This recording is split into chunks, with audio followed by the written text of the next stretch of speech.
On हो गया।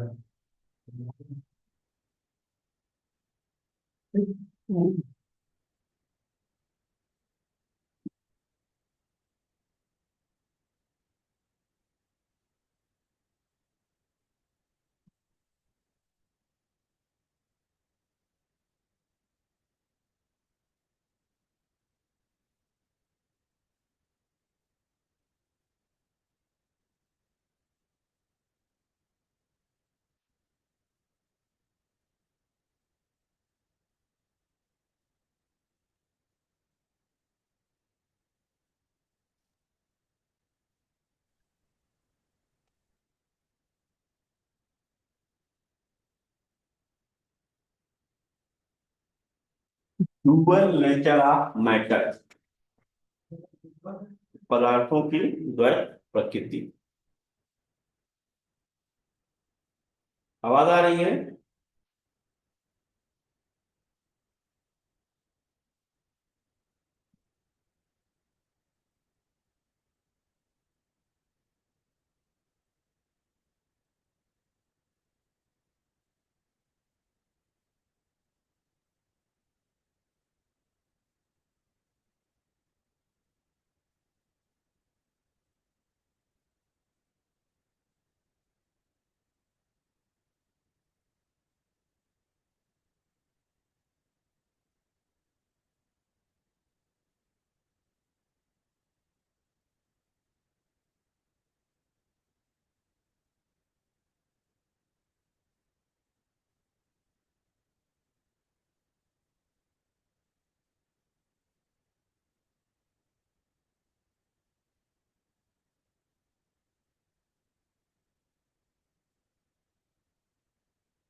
इस नियम के अनुसार पदार्थों में तरंग तथा कण दोनों के क्या होते हैं?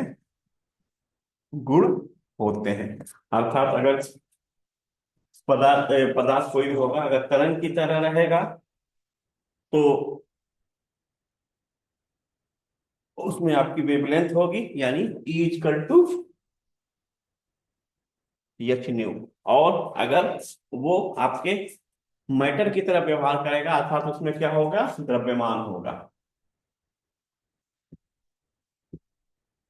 तो आइंस्टीन के अनुसार सब्जेक्ट बाकी 86 आ रहा है, 86 ये आएगा। इन्होंने डायरेक्ट हाँ जी सर, आपको प्लान कोड क्या है? इनिशिएशन करने वाला था, इसको हमेशा परमानेंट बना हुआ स्टोरेज लोकेशन। प्लान कोड क्या है, स्टोरेज लोकेशन क्या है? हाँ वो सब काम कर।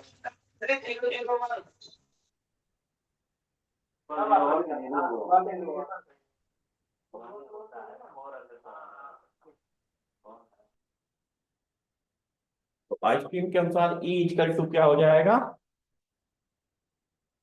MC square. यानी कोई भी आपका जो भी गतिशील पदार्थ है, उसके में क्या है? आपका ड्यूअल नेचर शो करता है, और इस ड्यूअल नेचर के अनुसार क्या होता है आपका? इसमें होता है कि पदार्थों में तरंग अथवा कण दोनों के आपके गुण पाए जाते हैं। अब देखते हैं इसके आगे हाइजेनबर्ग की अनिश्चितता का नियम।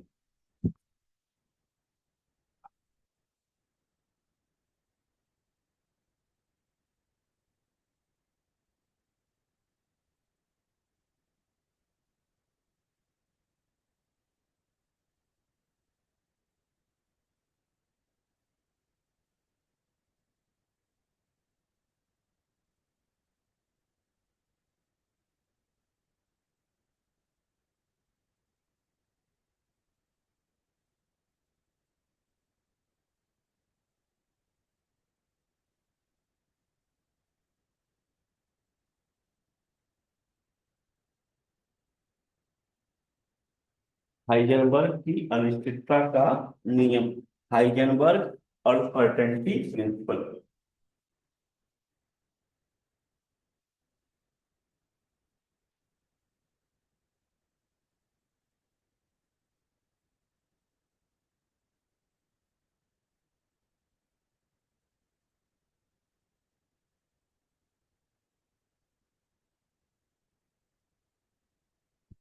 हाइजेनबर्ग की अनिश्चितता का नियम।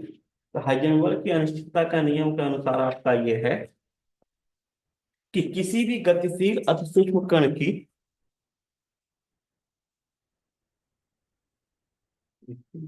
भी गतिशील अति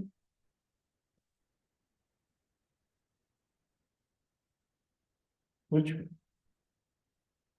कण की स्थिति तथा गति का या गति का एक साथ यथार्थ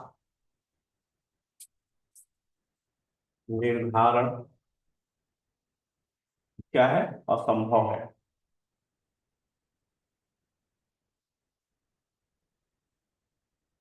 किसी भी गतिशील कण की स्थिति और आपके गति का जो यथार्थ निर्धारण है वो क्या है, आपका असंभव है। मतलब कि अगर आप उसकी स्थिति सही सही अगर ज्ञात कर लेंगे तो उसके पोजीशन में कहीं ना कहीं दिक्कत होगी, और अगर आप पोजीशन कहीं ज्ञात कर लेंगे तो कहीं ना कहीं उसके जो गति होगा उसके में कोई ना कोई आपकी अनसर्टेनिटी रहेगी।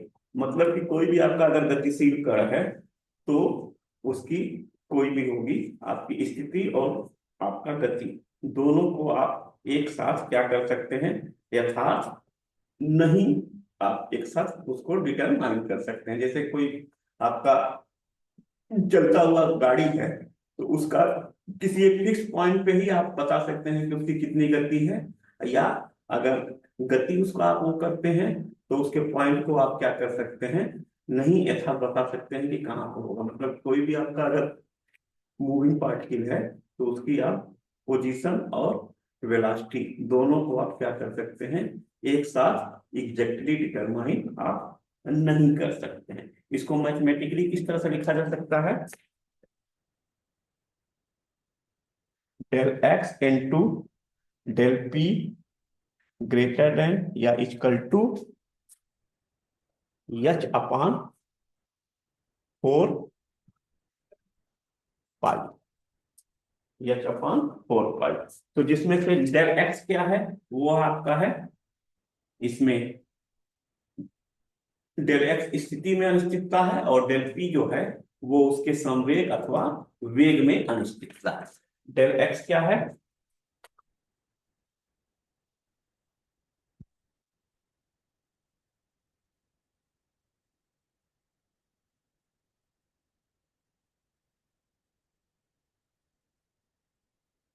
डेल पी क्या है,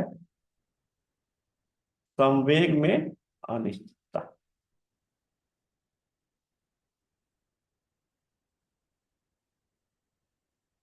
तो ये होता है।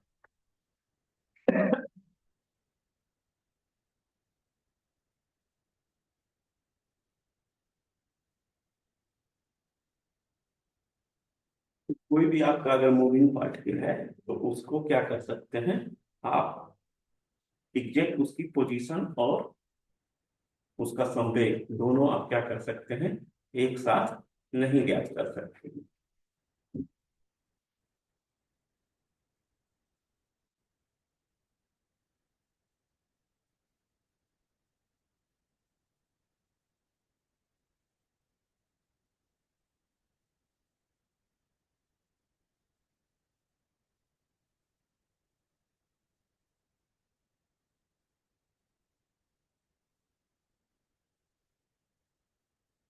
तो आप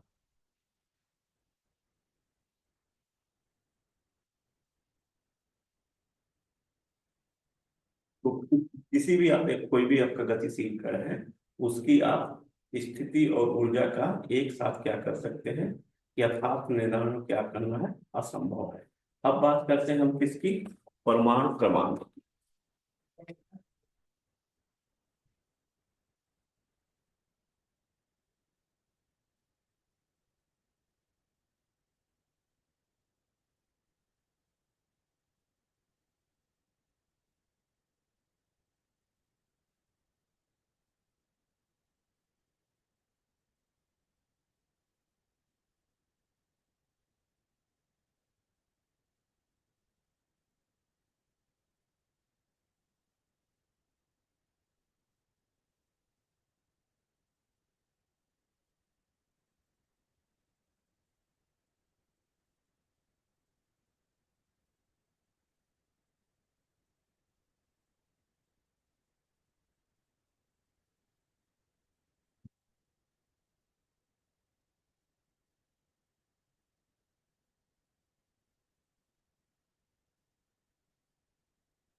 तो क्या हो जाएगा?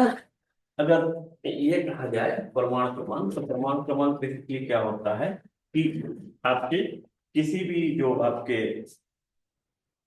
कोई भी तत्व है उसके नाभिक में जितने आपके प्रोटॉनों की संख्या होगी, वही क्या हो जाएगा, उसका परमाणु क्रमांक हो जाएगा। इलेक्ट्रॉनों की संख्या क्यों नहीं लेते हैं? इलेक्ट्रॉनों की संख्या इसलिए नहीं ली जाती है क्योंकि इलेक्ट्रॉन आपके रासायनिक बंध के समय में क्या होते हैं, वो अपना उनका क्या हो सकता है, आदान प्रदान हो सकता है। इसलिए हमेशा क्या लिया जाता है, प्रोटॉनों की संख्या को ही क्या किया जाता है, कैलकुलेट किया जाता है कि प्रोटॉन कितने उसमें हैं।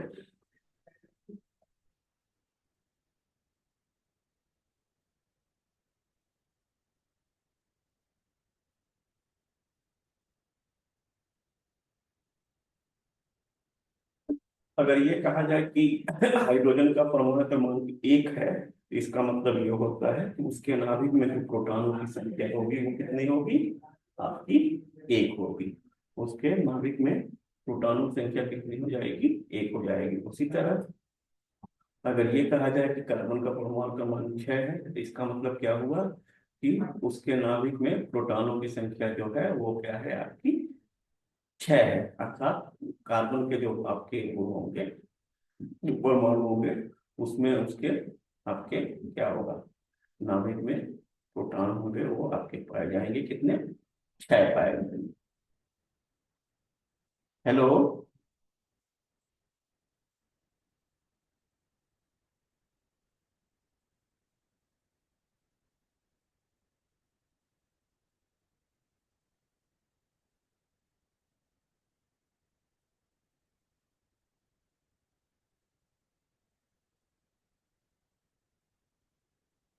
तो परमाणु क्रमांक हो गया, क्या हो गया, किसी तत्व के परमाणु के नाभिक में उपस्थित जो प्रोटॉनों की संख्या होती है, उसी को उस तत्व का क्या कहते हैं, परमाणु क्रमांक कहते हैं।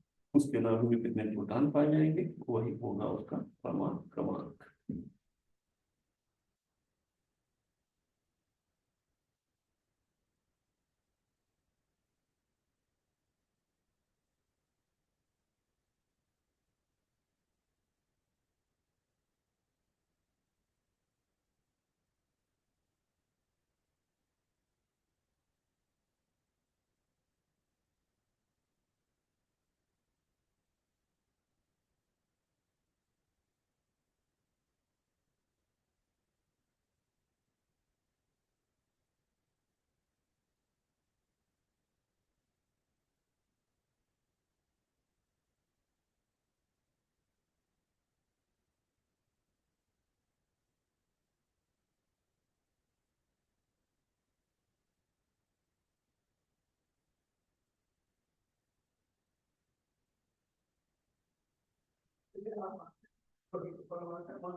अब हम लोग देखते हैं द्रव्यमान संख्या अथवा परमाणु भार।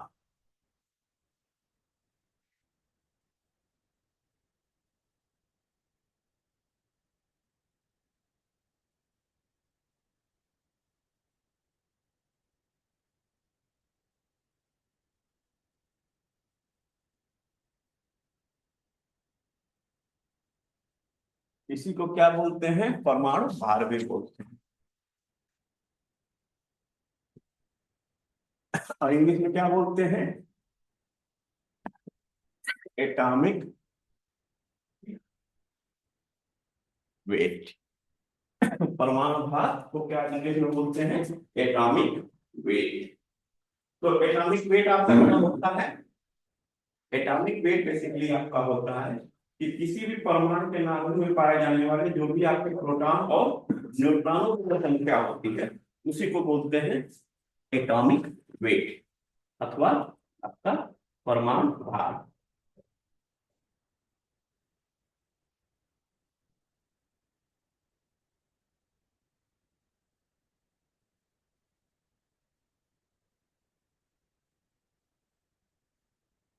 तो क्या होता है? किसी परमाणु के नाभिक में उपस्थित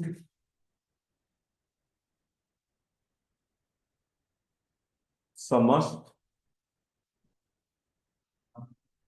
प्रोटॉनों एवं न्यूट्रॉनों की संख्या का योग उस परमाणु का परमाणु भार कहलाता है। क्या हो जाएगा? The total number of protons and neutrons found in nucleus of an atom is called atomic mass. मतलब कि कोई भी आपका जो परमाणु है उसके में हमारा क्या है, कितने उसके नाभिक में हमारे प्रोटॉन और न्यूट्रॉन पाए जा रहे हैं, उसी को हम क्या कहते हैं, उसका द्रव्यमान संख्या। तो क्या हो जाएगा ये,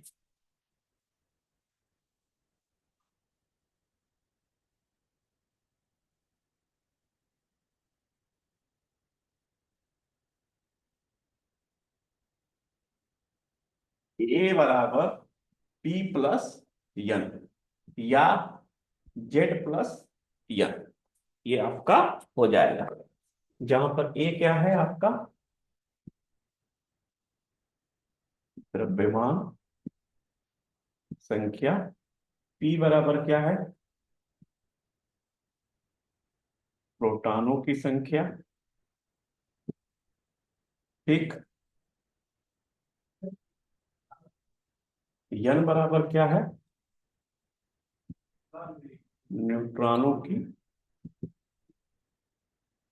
संख्या, और z इक्वल टू क्या है आपका परमाणु क्रमांक।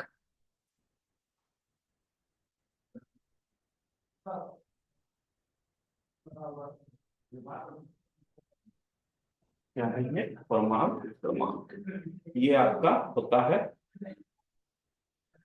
किसी भी तत्व के नाभिक में जो भी आपके प्रोटॉन और न्यूट्रॉन उपस्थित होते हैं, उन्हीं को क्या करते हैं उसका परमाणु क्रमांक कहते हैं।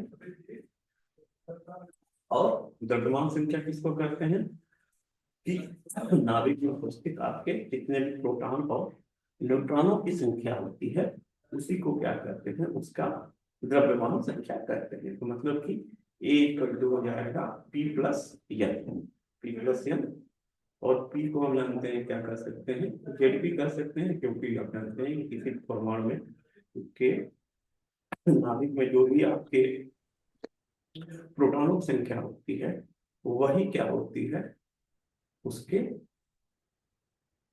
परमाणु क्रमांक भी होता है। तो अगर प्रोटॉनों की संख्या और न्यूट्रॉनों की संख्या इन दोनों को जोड़ दिया जाए तो हमारा क्या बन जाता है उसका परमाणु क्रमांक, वो उसका द्रव्यमान संख्या आपका बन जाता है। एक एग्जाम्पल देख लेते हैं।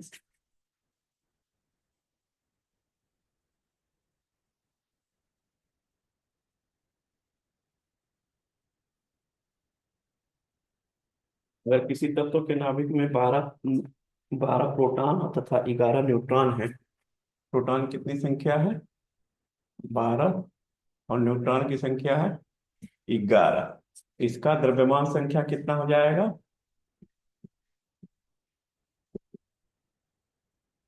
कितना हो जाएगा 23। क्योंकि क्या करेंगे इन दोनों को हम क्या करेंगे जोड़ लेंगे। तो अगर किसी का अगर इस तरह का निकालना होगा तो क्या हो जाएगा आपका हो जाएगा 23, और इस तरह कैलकुलेट करके हम क्या कर सकते हैं निकाल सकते हैं। उसी तरह मान लीजिए क्या नाम है कोई दूसरा परमाणु है, उसमें प्रोटॉनों की संख्या कितनी है 30, और न्यूट्रॉनों की संख्या मान लीजिए कितनी है 32। तो द्रव्यमान संख्या कितनी हो जाएगी 62 या 62, ये हो जाएगा इसका परमाणु भार, ये भी क्या हो जाएगा परमाणु भार।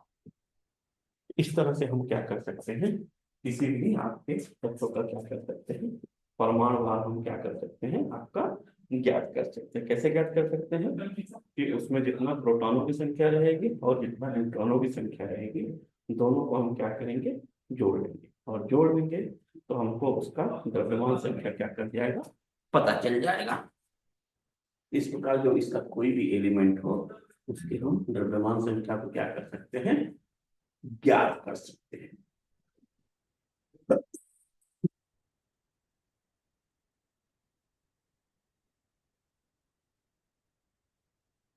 और भी कई एग्जाम्पल हो सकते हैं। मान लीजिए किसी में प्रोटॉनों की संख्या 13 है और न्यूट्रॉनों की संख्या 12 है, तो क्या हो जाएगा वो हो जाएगा आपका उसका द्रव्यमान संख्या कितनी हो जाएगी 25 हो जाएगी, यानी 25 हो जाएगी।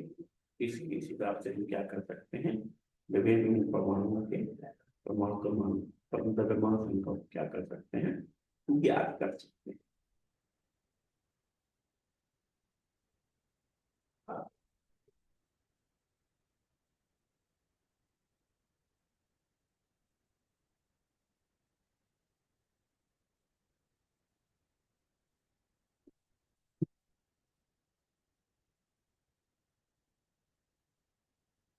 उसी तरह अगर किसी का इलेक्ट्रॉनिक विन्यास रहे तो उसका भी हम क्या कर सकते हैं। मान लीजिए कोई एक आपका तत्व है, उसका इलेक्ट्रॉनिक विन्यास इस तरह से है।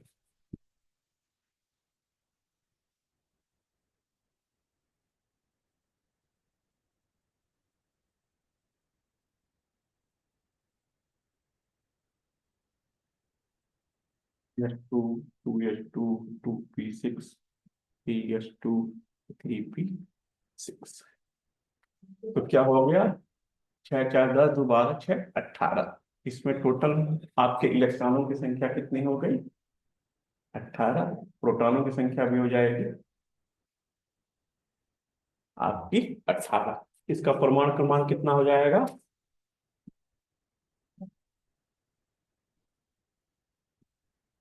वो क्या हो जाएगा 18। और 18 का मतलब हो जाएगा आर्गन। 18 का मतलब क्या हो जाएगा, आर्गन। ये इस तरह से हो जाएगा।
और कल जो हम लोग पढ़ेंगे वो हम क्या पढ़ेंगे, कक्षक। इंग्लिश में बोलते हैं ऑर्बिट।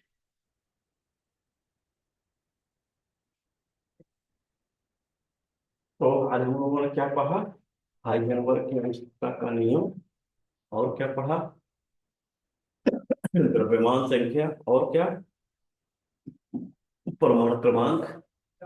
और परमाणु क्रमांक को हम कैसे कैलकुलेट कर सकते हैं, परमाणु क्रमांक को कैसे कैलकुलेट करते हैं कि उस कोई भी परमाणु है उसके पास में आपके नाभिक में कितने प्रोटॉन हैं और कितने न्यूट्रॉन हैं, उन्हीं की संख्या को जब हम कैलकुलेट करेंगे तो हम क्या कर सकते हैं, आपका उसका किसी भी तत्व का परमाणु क्रमांक हम क्या कर सकते हैं, ज्ञात कर सकते हैं। किसी भी तत्व का क्या कर सकते हैं, परमाणु क्रमांक हमको क्या कर सकते हैं, ज्ञात कर सकते हैं।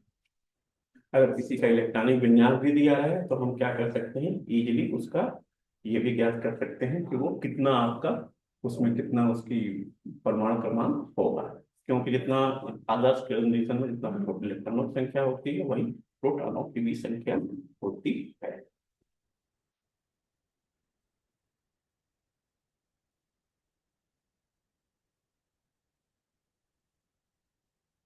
इसमें क्या कर सकते हैं, जैसे 1s2 2s2 2p6 3s2 3p6 कितना हो गया, 10 2 12 6 18।